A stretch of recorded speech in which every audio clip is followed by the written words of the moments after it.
Hi everyone.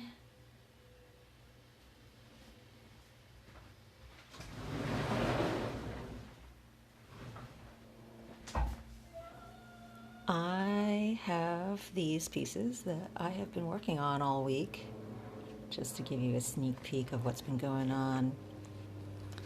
These are part of a triptych. Well, they are the triptych. The painted components of the pieces that I am getting together for a show at Haven Gallery next month. It's their 5th anniversary. The theme of the show is Haven, which is the name of the gallery. And I say the painted portion because these are pieces that are meant to go in my laser cut frames like this. So I'm going to have to still prep them and get them ready for having resin poured onto them and sealed and all that business.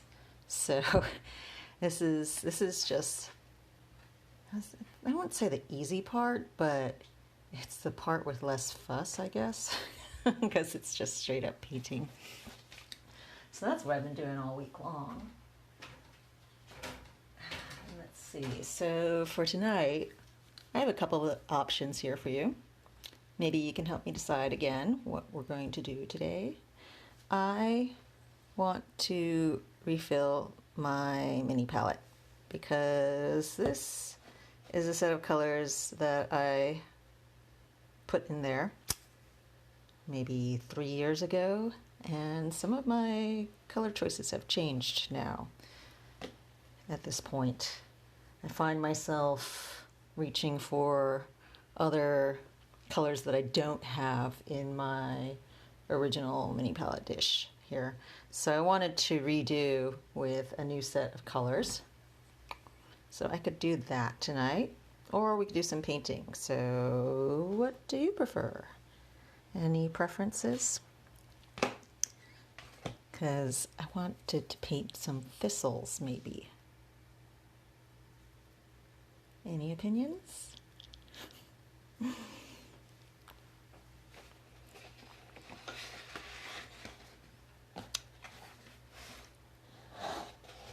Well, if no one has any thoughts on that,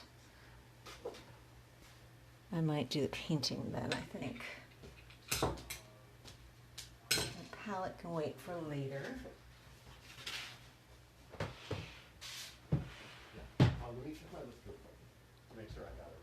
All right, so blank white paper. Let's get started with this. I was hiking in the trails around me.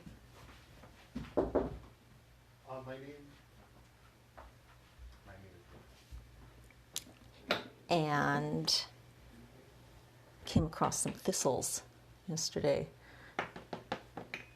And I just love the beautiful purple color. So I wanted to just do a quick little thistle piece. Maybe play around with it a bit.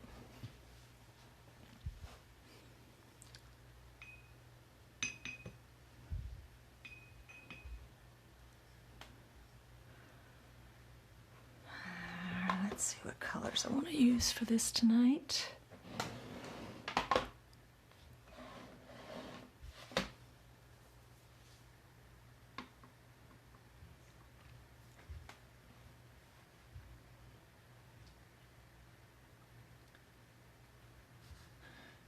Now, I didn't know this before, but there is a native thistle for California, as well as invasive ones.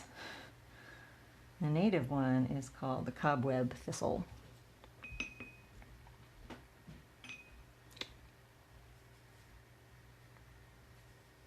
And you can tell them, well, if you live in California, you can tell them by the cobwebby fibers that kind of wrap around the, I don't know what part of the flower that is called. The base of the flower with green stuff. See, I'm so eloquent with this. The green stuff at the base of the flower.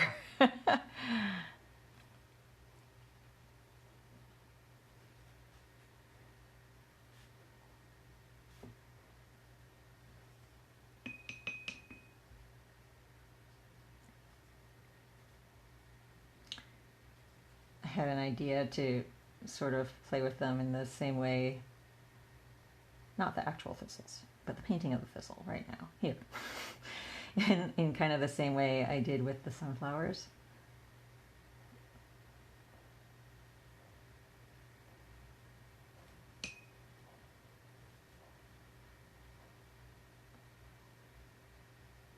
Where I paint them very, very kind of roughly and let the pigment kind of do its thing, but also with the concept of really giant ones.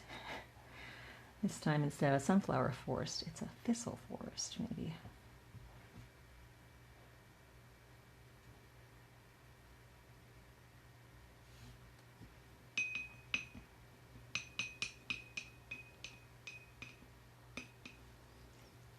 Good morning and hello people who are joining now.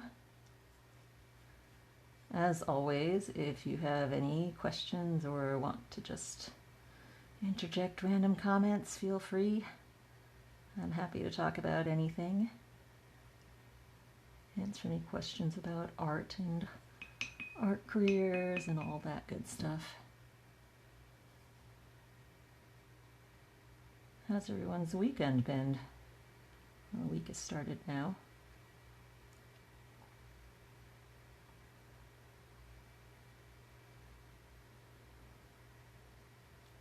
Hello to Indonesia and Brazil.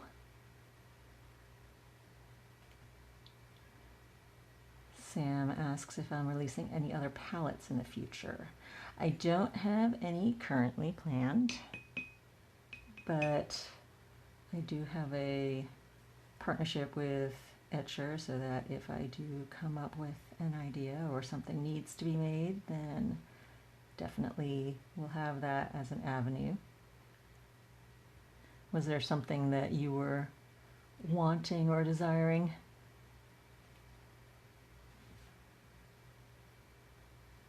Oh, the other thing about the California thistles is that they're smaller than the Scottish thistles. They're maybe like an inch across. They're kind of, I was gonna say cute, but you know, they're still extra prickly and thorny. So as cute as something that is super prickly thorny can be.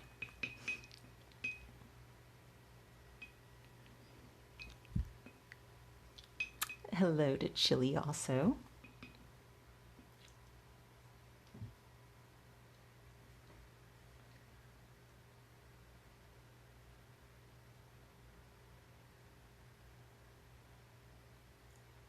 I know that with everyone in different time zones, sometimes it can be a little hard to catch these. So I do plan on switching up the time eventually, but for now I've been keeping it regular at Monday at 6. If you're new to this and you haven't seen me on here before, I do these regular live sessions on Mondays at 6 p.m. Pacific time.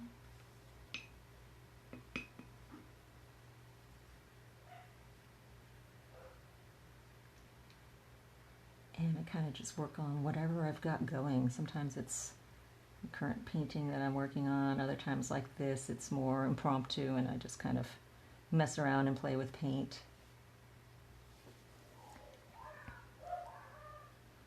And as always, there's the chorus of my neighbor's dogs outside when I'm doing this. And by neighbors, I mean plural. They all have dogs around me.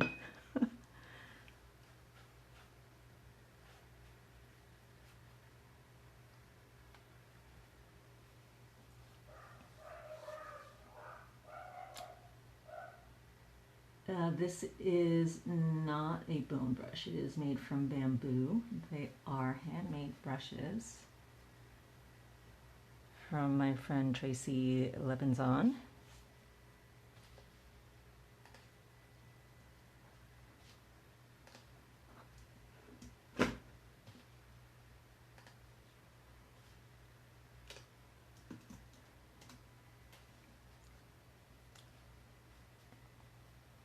And I particularly love using them for this kind of painting. Well, he makes a number of different brushes with all different kinds of hairs. I'll put a link to it later on in the notes when I archive this video. But the one I'm using currently is a blend of synthetic and goat hair. So there's synthetic, that's what the white core of this is, and then the black on the outside is goat hair, and it really holds a lot of pigment, of liquid. So it's great for doing stuff like this, while meantime also coming to a wonderful point so that I can do detail work. But it's really fun for this kind of loose, wet work. And there are other ones that I like using for much more controlled work. So when I do my botanical painting, I tend to be a lot more tight, as well as actually not just my botanical painting, but my fantasy work as well. So I use different brushes for different purposes.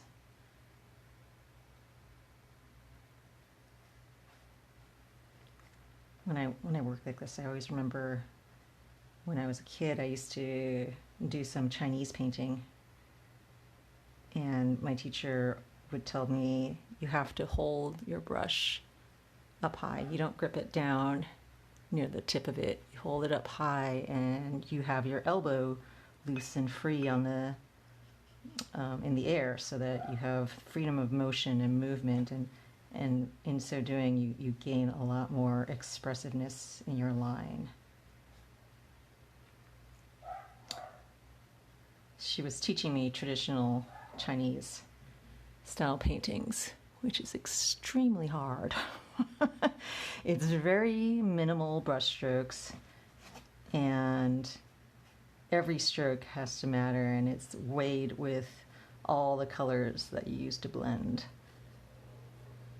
So I guess if I were to think in terms of that with doing these thistles, what I would do, I don't know, let me just give it a try just for the hell of it here.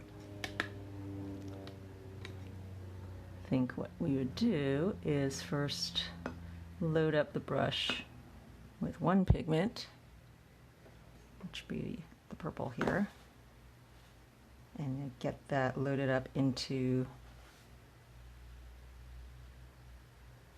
the back of the brush so that it's very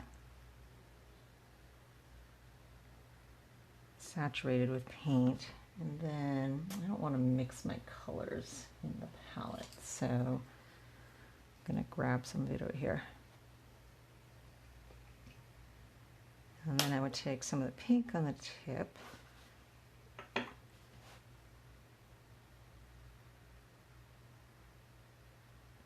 I would do these strokes, but also use the back end of the brush for a melding of the colors.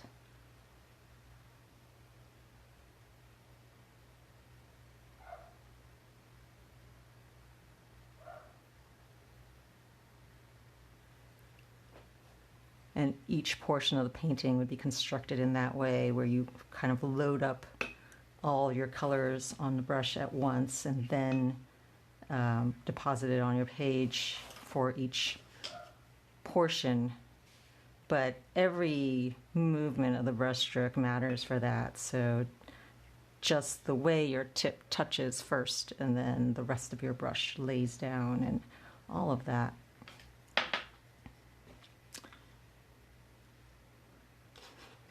I think in a way my usual methods of working these days are very counter to that style and that kind of thought process, because I'm just so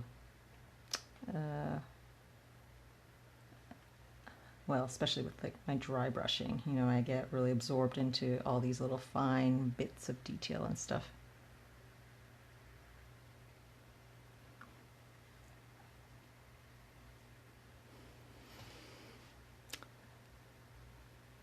Let's see, yes, these are indeed Roman Szmal paints over here in this set.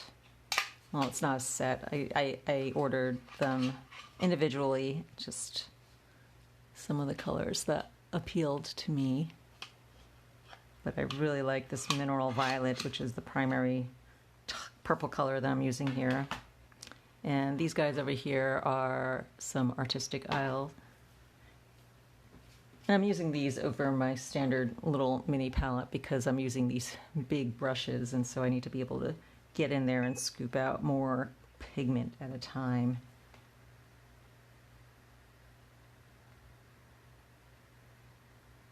And this is wet and wet, so it lets the colors bleed and move about on the page freely.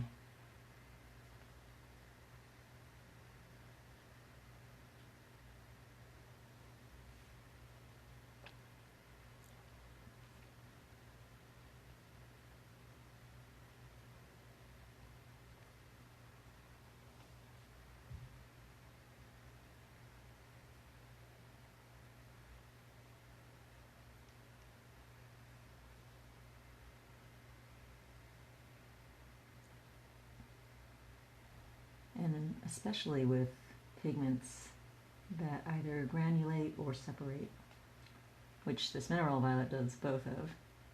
It does granulation and separation. You can get some really neat and cool effects with wet and wet when you just let the pigment do its thing and you don't touch it too much afterwards.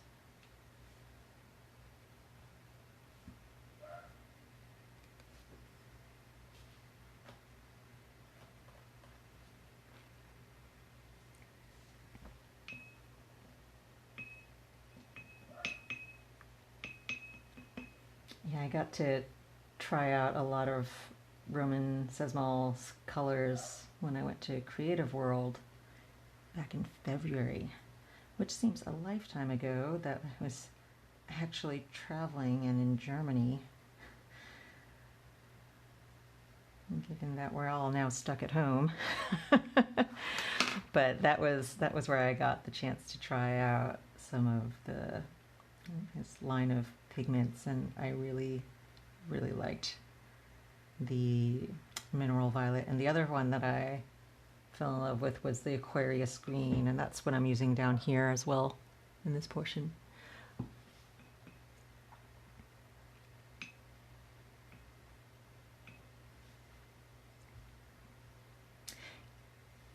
Yeah, Anachronistic Atelier. These are handmade brushes from Tracy Levinson.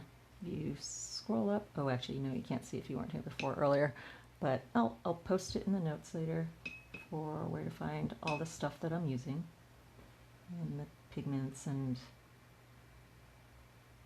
brushes and everything. So just look at my archives later if you have questions about what materials are in play here.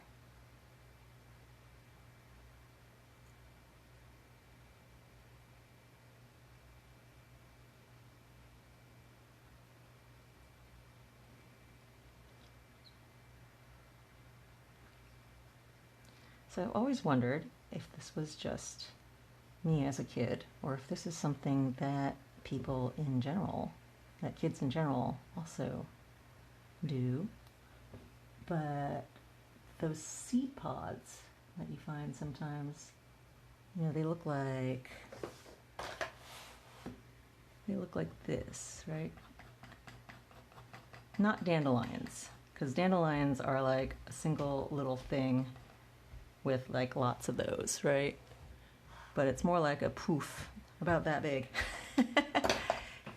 And I used to call them wishies when I was a kid, because we would catch them and blow them and you're supposed to make a wish.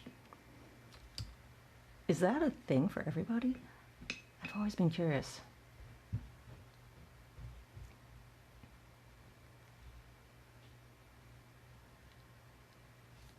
Let's see, is that dry yet? That is not yet dry. I'm waiting for this stuff to dry right now because I want to add something down there. I'm not quite sure yet what I want to add down there. either turn this into a giant thistle forest like I did with the sunflower paintings, and maybe add some little foxes darting through there, or else maybe a thistle dragon. What do you think?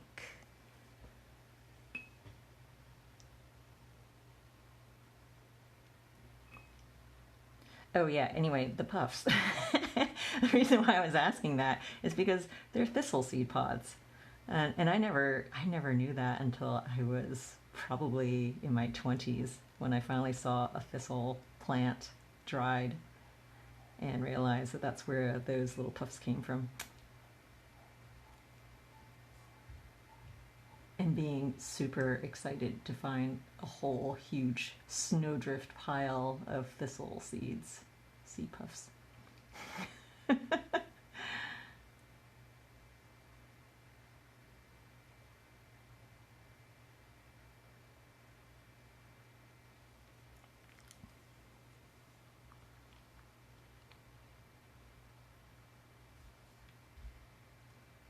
Where am I from? I am in Oakland, California.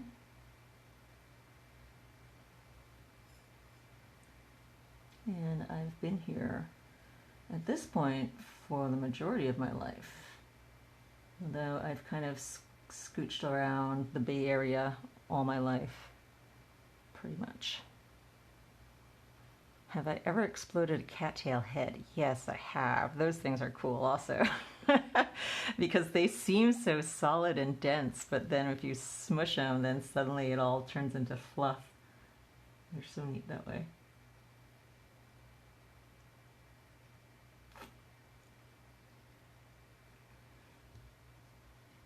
So anyway, I told my daughter about wishies when she was much younger. I mean, it's a thing for us and our family, right? And so whenever we go hiking, she gets super excited when she finds thistle plants, because then she starts going crazy collecting up all the little seed pods so that she can save up wishes.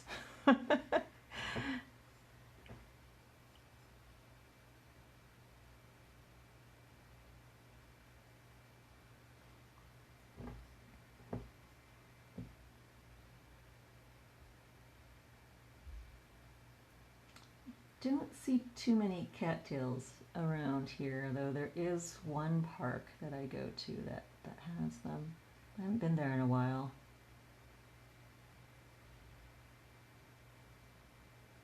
In California, we're more the dry, dead thistle territory than cattails for the most part.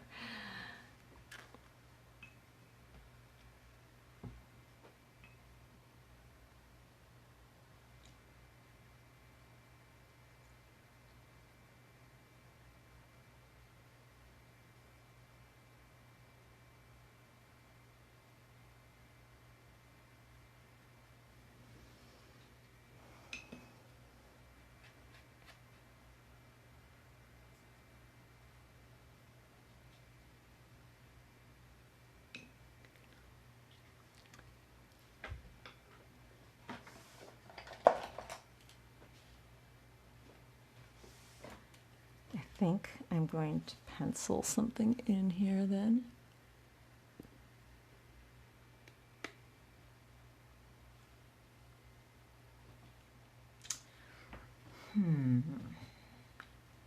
Not quite sure yet how this is going to be positioned.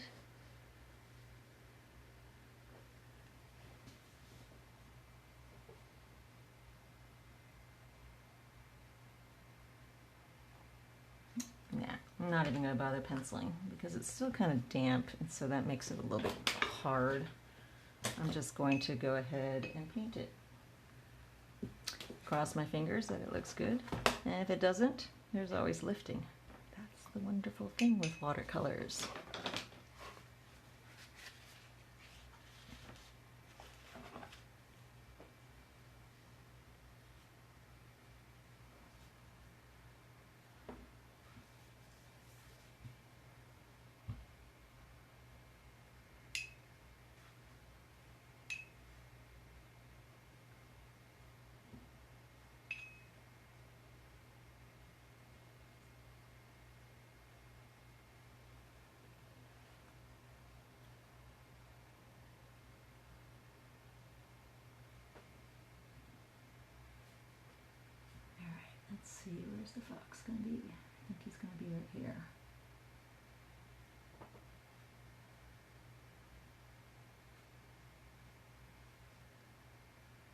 have I ever created anything geared towards the LGBTQ community? Let's see. I can think of at least one piece from the tarot. I don't do too many. I was gonna say like romantic in general of any sort pieces or gender identity, I guess. I do so much. Most of my work is nature and animals and creatures and landscapes, I would say, at least these days. And prior to that, I was doing a lot of contract work when I was doing more human figures and things. And these days, when I do human figures, they tend to be more single and iconic ones rather than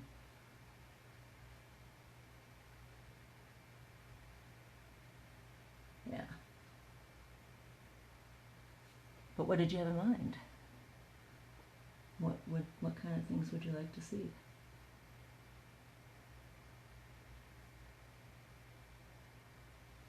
So I'm just dry brushing this little fox in here.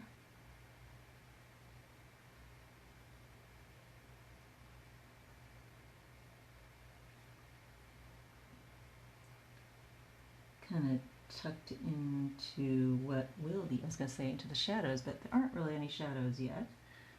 The shadows are in my head, not yet on the page.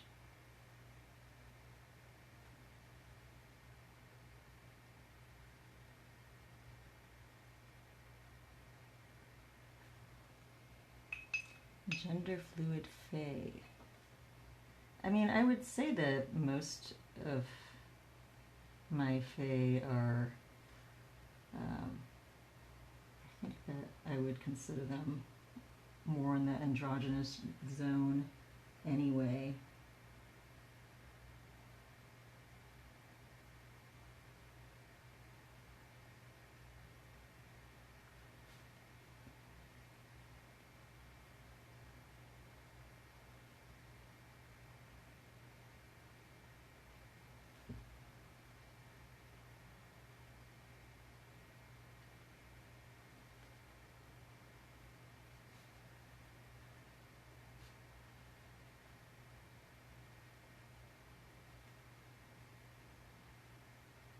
I'm not familiar with Hyacinthus. Who is that?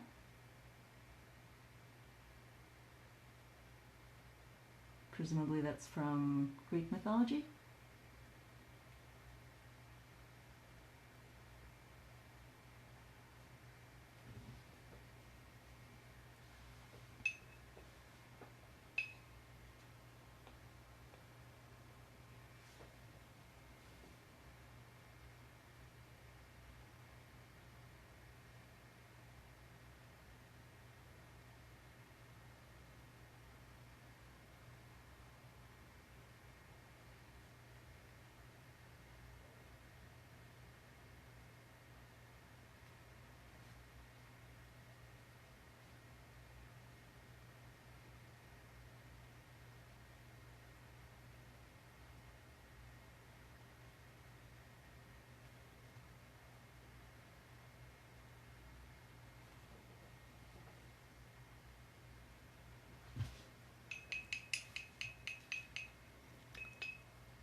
Let's see, reading the comments here.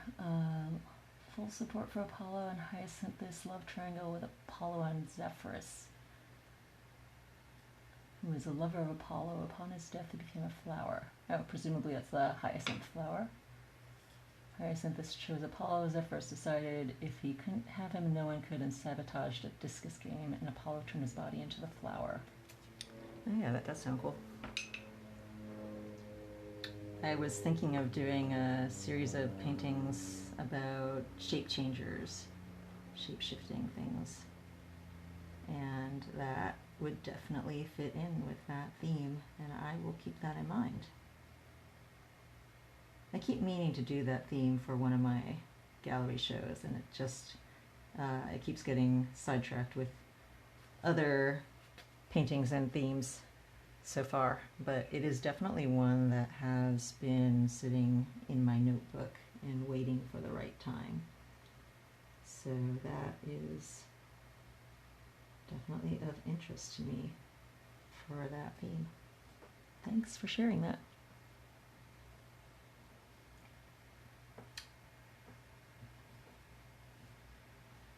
Let's see, you often put foxes in your paintings and just wondering what drew you to them. I have always liked painting foxes. I've been doing them for like 20 years.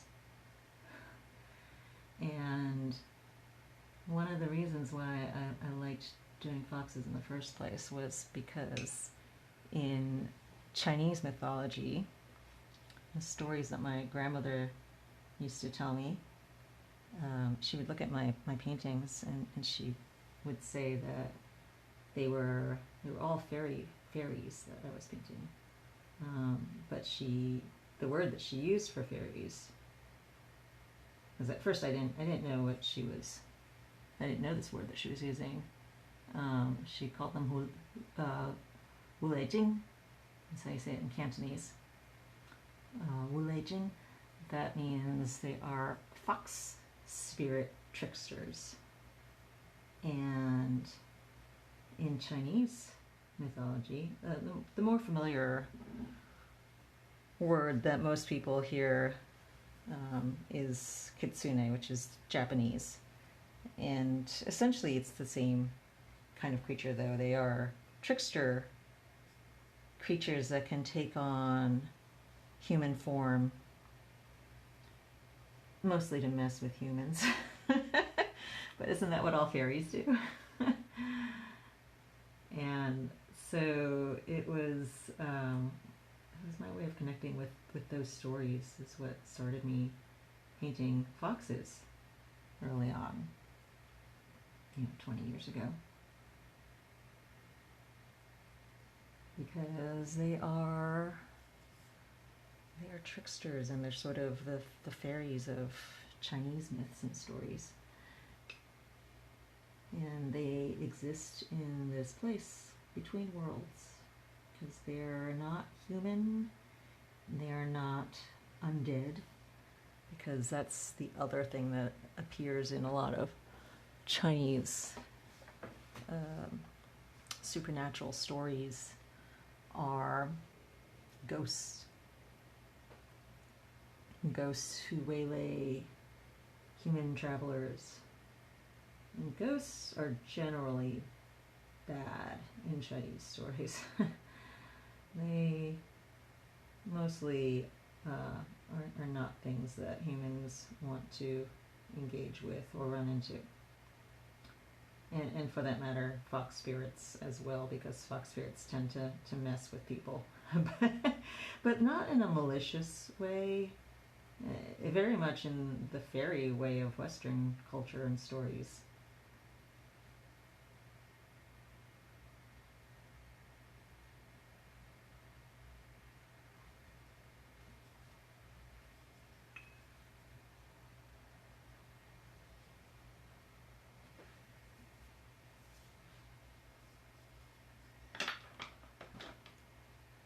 Yeah, there's also a Korean version of them, I believe, which is what Emberstone is referring to. Kamiho, I think.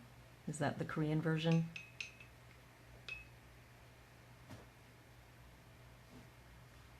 But yes, they appear all over Asia in stories,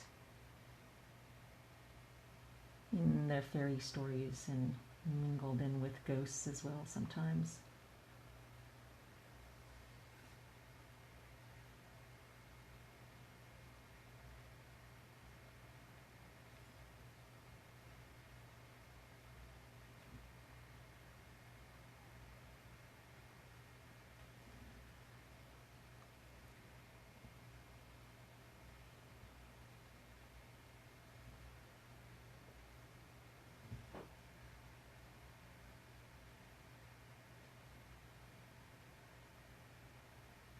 Yeah, whenever my grandmother looked at my paintings of, more Western style fairies, she always called them Wu Lei Jing also.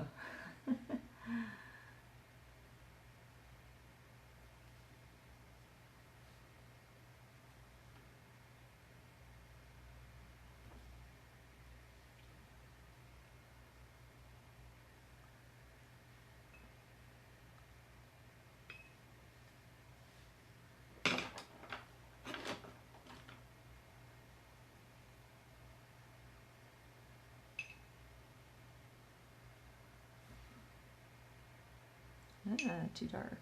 Too much.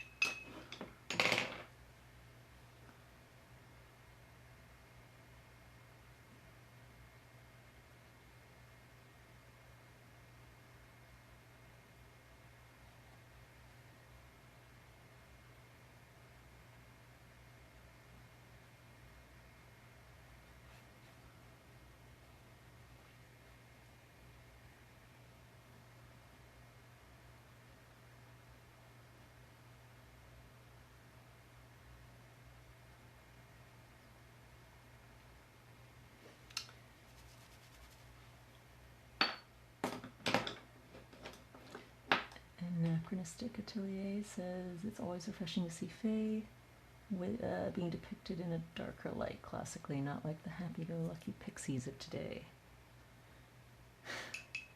Yeah, these days though it seems that more and more often the old fairy tales and folk tales are getting the treatment that of their older incarnations once again.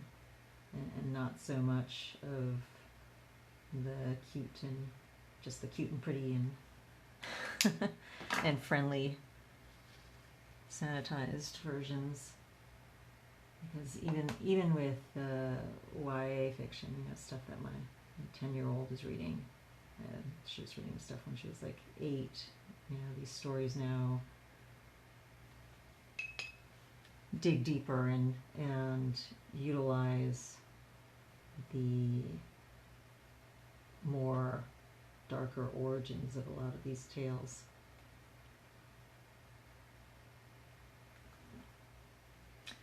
Although it was kind of funny when she was in a music class and they were supposed to write a song, and I think a couple of the kids were getting all excited because it was supposed to be something movie or book themed, and a couple of the kids were like, "Oh, we should do The Descendants," and because they're all 7 to 10 years old, and they start writing lyrics for this song, and they start talking about Hades, and Claire, my daughter, gets all worked up about it. I mean, she's read the Descendants stuff, but I also had recently taken her to see Hadestown. It was a musical by Anais Mitchell, and she's read a lot of the Greek myths, and she was arguing with the other kids about how Hades is not that bad. She's like, he's the best husband because he's the only one that doesn't cheat on his wife. Zeus and Triton are off having fun all the time, and Hades is actually dedicated to Persephone. And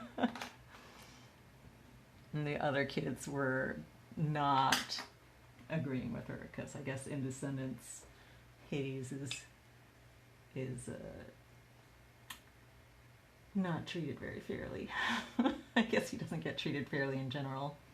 He gets the bad end. He gets the short end of the stick in general.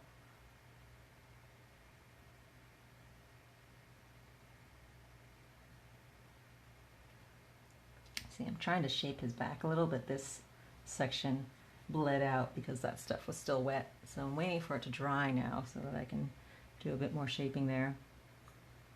What's my advice to layer watercolors so the previous layer doesn't reactivate? Waiting until it dries. Not doing what I did over there. But in general, if you, as long as your subsequent layers are either quick, being applied quickly with your brush, or else not too wet, So either quick movements or else slightly drier. In my case, I do a lot of dry brushing. Then you shouldn't have any problems of reactivating unless they are some super easy lifting pigments like blues frequently are. Then there are times when you want to reactivate, like here where I'm trying to lift out a little bit of that color and get rid of some of it that wandered out too far there.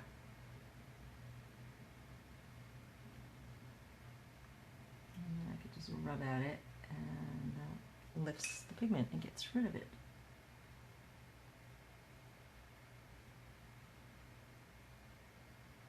Same with the leg over here. I want to shape that a bit better.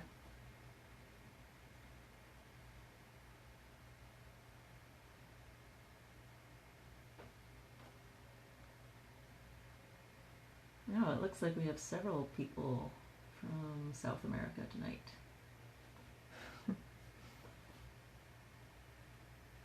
Hello to Argentina.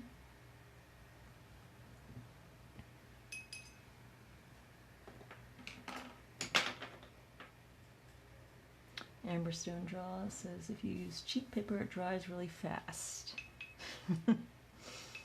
I'm not sure if I feel that way though. Sometimes I use cheap paper and I feel like it just soaks all the water and then just turns into a puddle.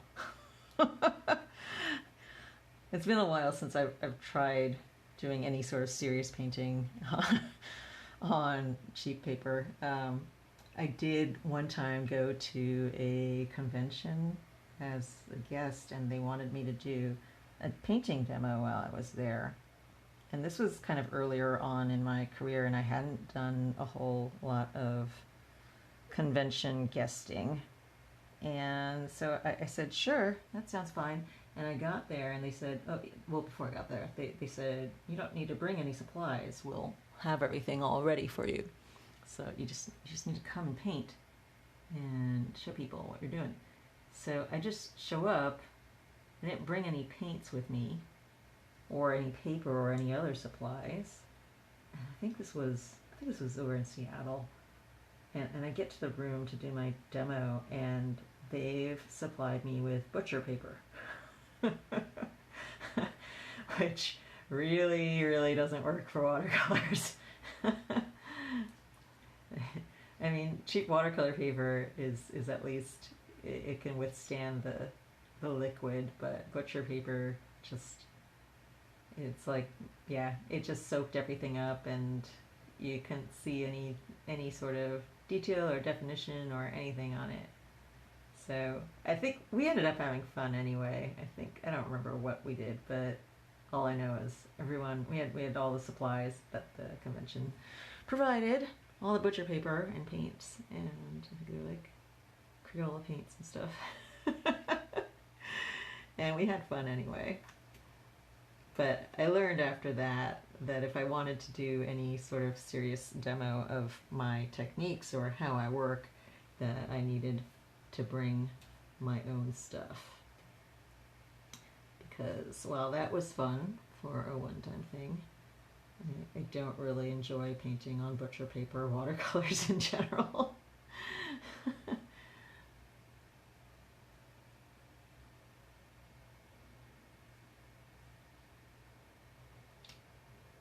And that kind of stick atelier says I've only gotten the pleasure of using cotton paper once. I've used papers that aren't cotton with pretty good results also. So you can get some pretty decent watercolor results without having to go all the way with cotton.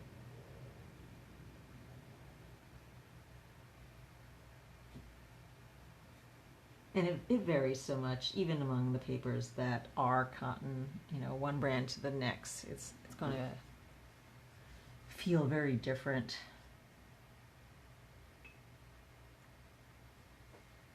Is that stuff dry enough yet? I think.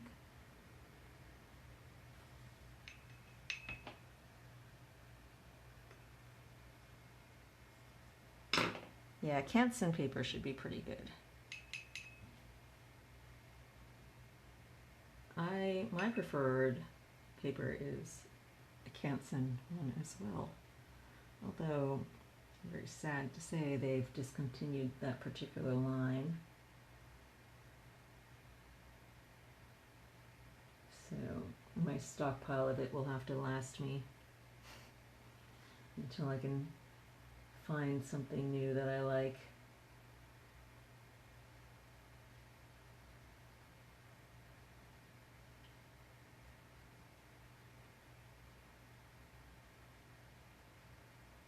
But the Fabriano, that's not cotton is also pretty nice. I've worked with that because Etchr, the company that does my mini palettes, they have some of the Fabriano hot and cold press, both the cotton version and the non, I believe. And I've enjoyed working on both. So,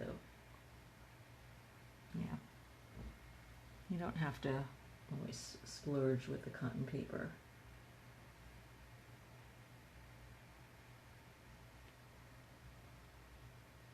Yeah, this right now is Arches, but I believe, let's see what it is.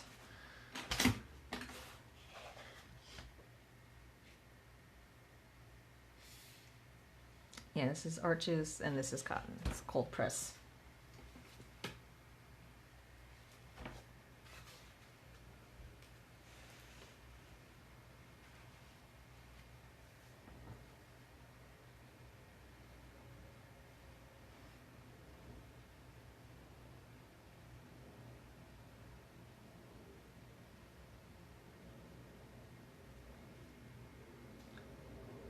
Yeah, I don't actually use cold press very often. I think I bought this pad on accident a long time ago, and I'm slowly making my way through it.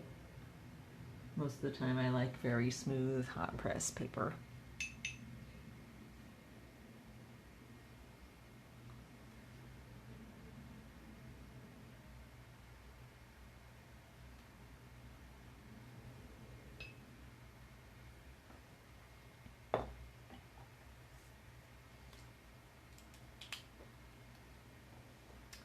When I start a body of work, what keeps me dedicated to completing it or working out the idea? I try to work out the idea before I start painting, for one. And that would be for things like the tarot deck and other times, though, you know, when I'm doing, so I tend to do large projects in two ways, I guess. There's either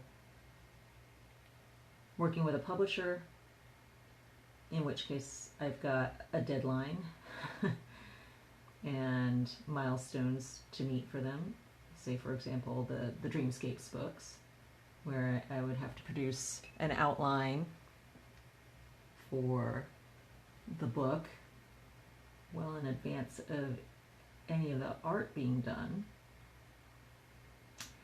And oh yeah, I remember when I worked on those outlines, I remember thinking like, oh wow, this is all that stuff that my high school teachers made us do, and it's actually being applied to real life here for something I care about.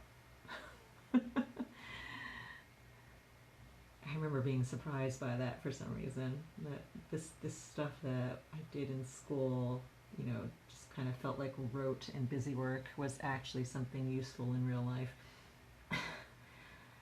But yeah, so for something like that, I have to do an outline and prepare everything well in advance. And then I sit down to do the actual painting and the work.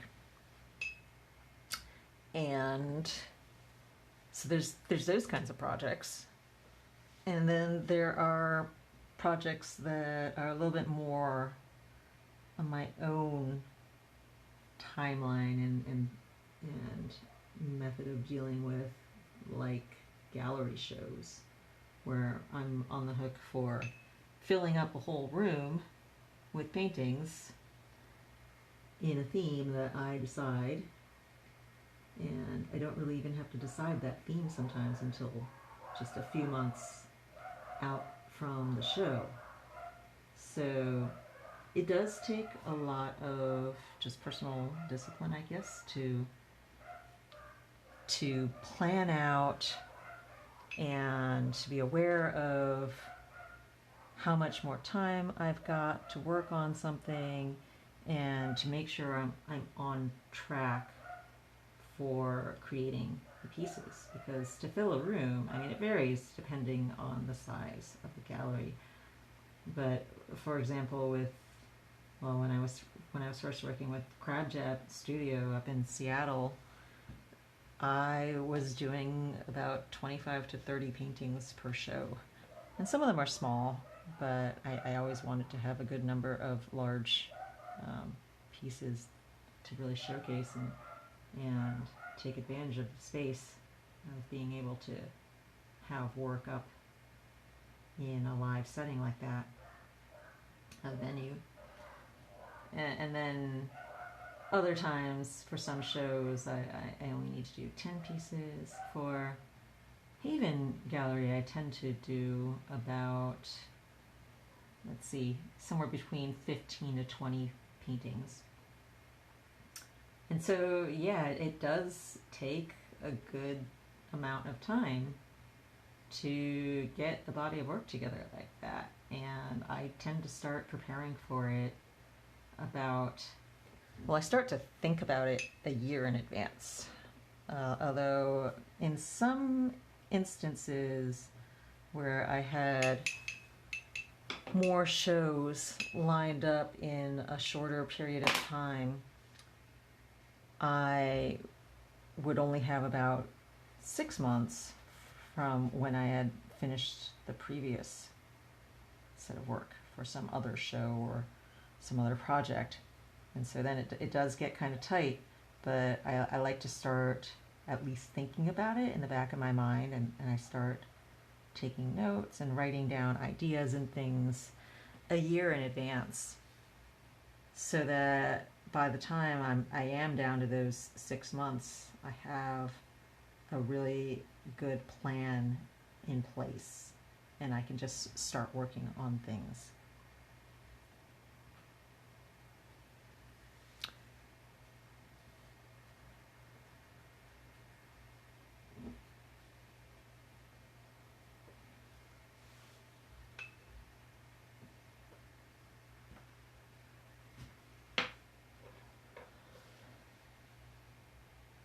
Let's see, I was talking for a while there, so I'm scrolling back to look at what stuff in the chat log I missed. Let's see, that tarot deck inspired me to try watercolors, for a record. I'm so glad to hear that. I'm now going to stick with Atelier. Do you like watercolors now? I got inspired to start doing watercolors about 20 years ago. Let's see, what else did I miss? I have some cold arches lying around, so I've started turning it over and using the back. It's not as rough. The pads aren't quite as rough for the blocks as the blocks, though. Yeah, I noticed sometimes, I think like, especially with the hot press of arches, I like the back side of it better than I like the front side. Because I noticed the back side has a smoother texture, a smoother, less regular texture, because the front just feels very mechanical. Feels like it's got like the mesh of the grid that they dried the paper on or something. I don't know if it was just the pad that I had that was defective or something, or if that's with all of them. I did think that was kind of strange.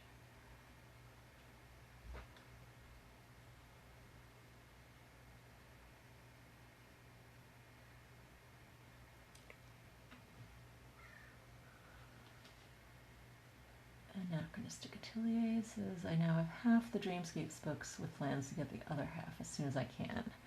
I would suggest, if that is your plan, that you do it definitely as soon as you can, because they are out of print. My publisher went bankrupt. That happened last year. And so the Dreamscapes books that are floating around out there at various booksellers are the final copies that are going to be available, unless you manage to find something used.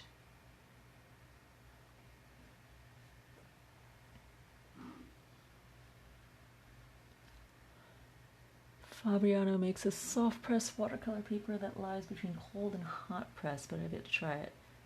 Mac. Yeah, I have not heard of that or tried it either. I would be very interested to hear your opinion of it when you get the chance. Currently, I'm pretty happy with my Moulin de Roy, but as I said, that is also discontinued. You can still find it in some online stores, I believe, but they're not going to be making any more. I'm very sad to say, because that has been my favorite for a little while now.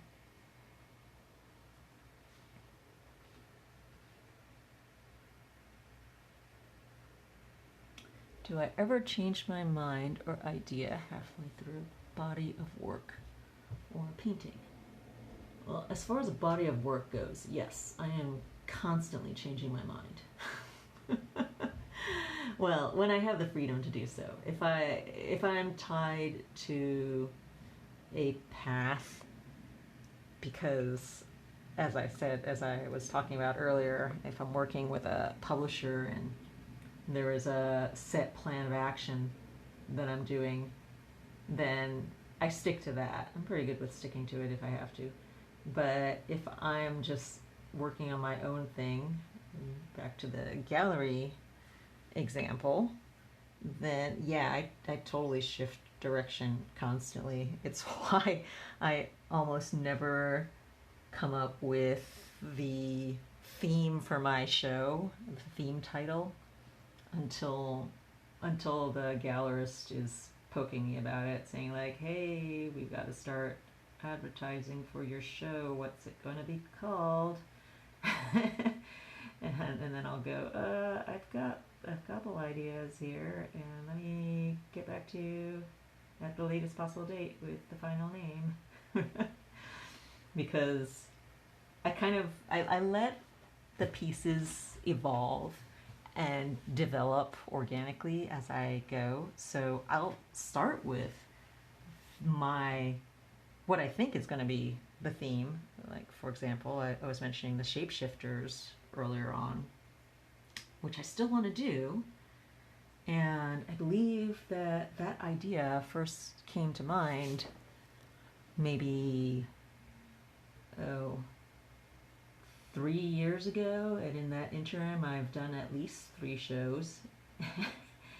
And I have not yet tackled that as the ultimate theme, because I start meandering and the pieces start developing their own story that they want to tell. So I might begin with a single shapeshifter piece, and then the next one somehow is a tangent off of that thought, and the next one is a further tangent, and before I know it, I've wandered off into a completely different concept, which works okay, which it works just fine for that setting. And so I haven't felt the need to rein it in yet. And also, it gives me a good starting point for future shows, because, like I said, I have this idea that's just been sitting there and waiting for the right time to happen.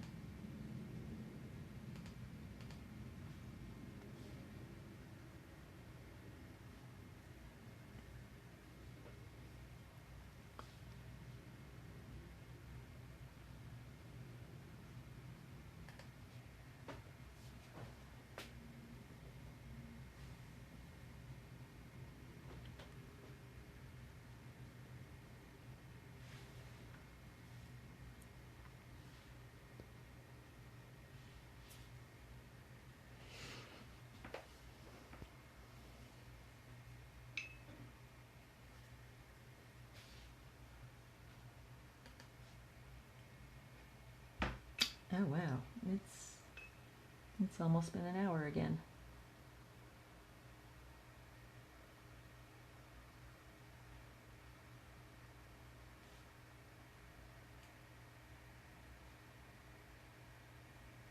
So we're kind of closing in on the end of this session because I have to go off and find some food to fill my belly.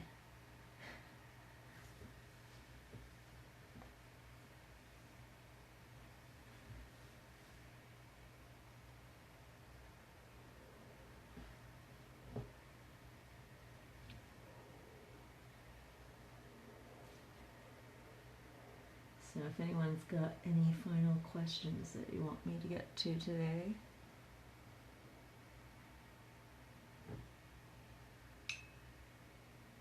drop them in the chat there.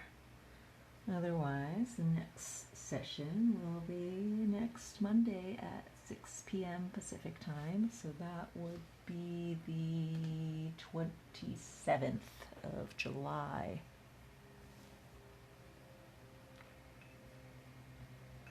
Yeah, thanks. I'm glad that you've been enjoying watching this painting happen.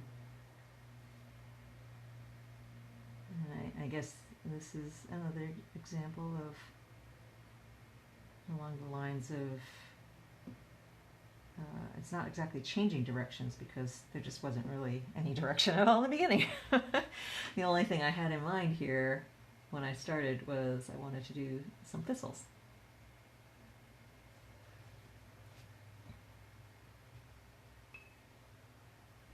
And the rest of this just developed from that little idea, that little spark of an idea.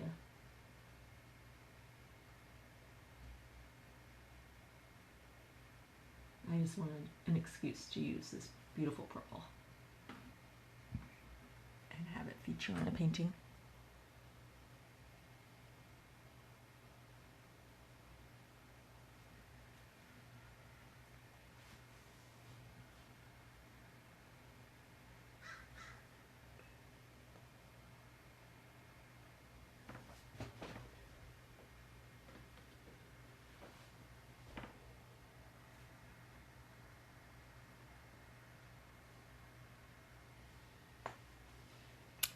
And speaking of that, I think it needs another little bit over here.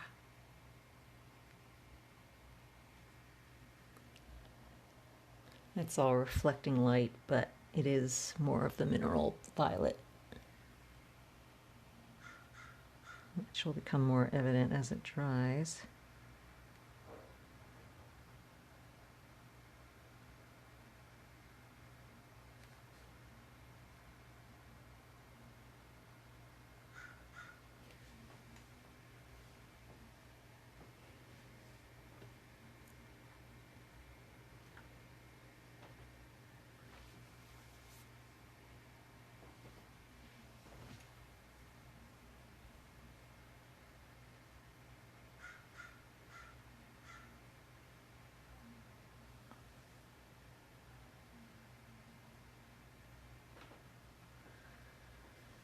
So there we go. I think that painting's just about done.